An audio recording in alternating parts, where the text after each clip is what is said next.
Happy Halloween, everybody! So, I had a couple different ideas of what I would make this Halloween video about, and I've decided on something that I hope you all will like, so here goes.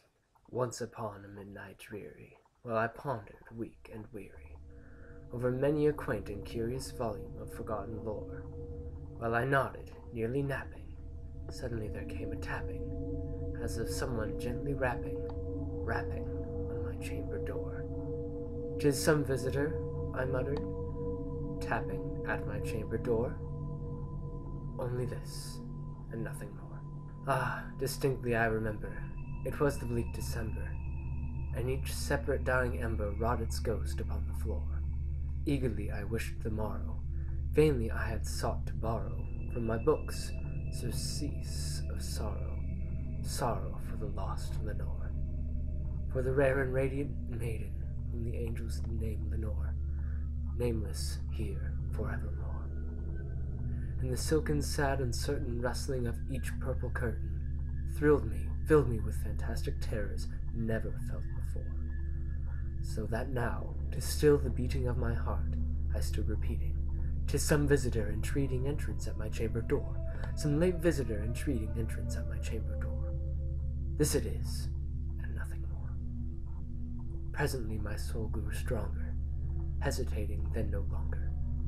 "Sir," said I, "or madam, truly your forgiveness I implore, but the fact is I was napping, and so gently you came rapping, and so faintly you came tapping at my chamber door, that I scarce was sure I heard you."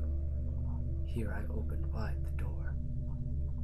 Darkness there, and nothing more. Deep into the darkness peering, long I stood there, wondering, fearing, doubting, dreaming dreams no mortal ever dared to dream before. But the silence was unbroken, and the stillness gave no token, and the only word there spoken was the whispered word, "Lenore." This I whispered, and an echo murmured back the word, "Lenore." Merely this, and nothing more. Back into the chamber turning, all my soul within me burning, soon again I heard a tapping, something louder than before. "Surely," said I, "surely this is something at my window lattice. Let me see, then, what there it is, and this mystery explore.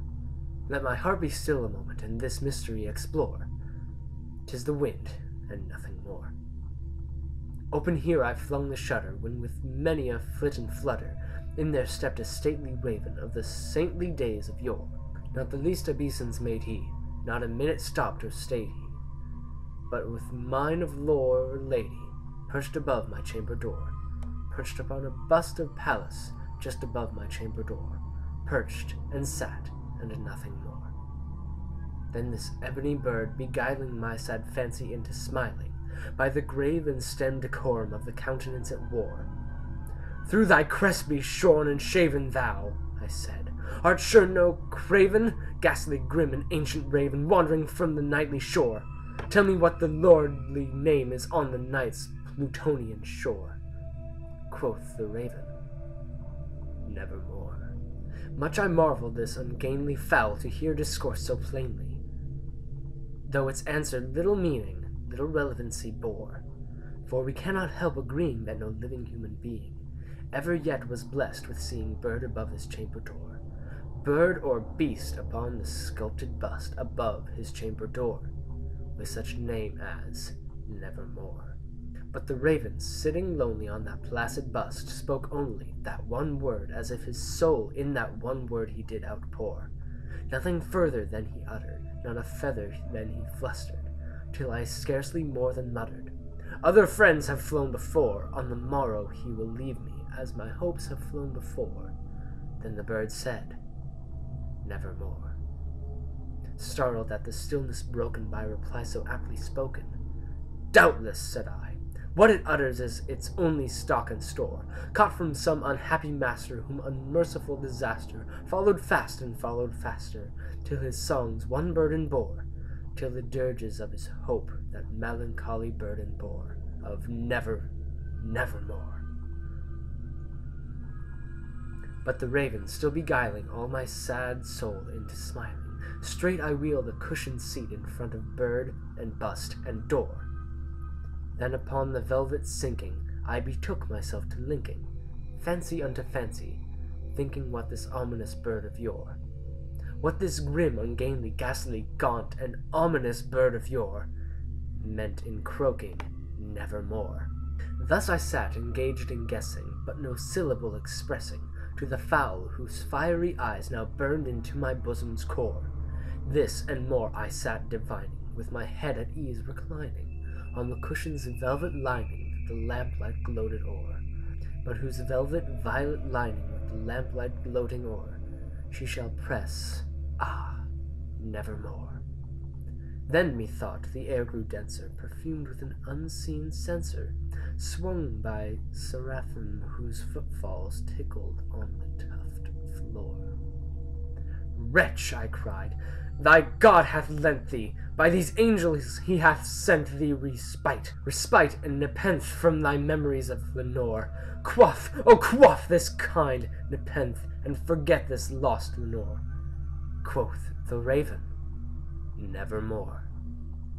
Prophet, said I, thing of evil, prophet still, if bird or devil, whether temper sent or whether tempest tossed thee here ashore, desolate, yet all undaunted, on this desert land enchanted, on this home by horror haunted, tell me truly, I implore, is there balm in Guyland?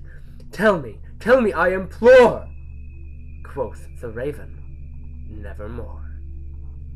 Prophet, said I, thing of evil, prophet still, if bird or devil, by that heaven that bends above us, by that God we both adore, tell this soul with sorrow laden, if within the distant Aidenn it shall clasp a sainted maiden whom the angels name Lenore, clasp a rare and radiant maiden whom the angels name Lenore.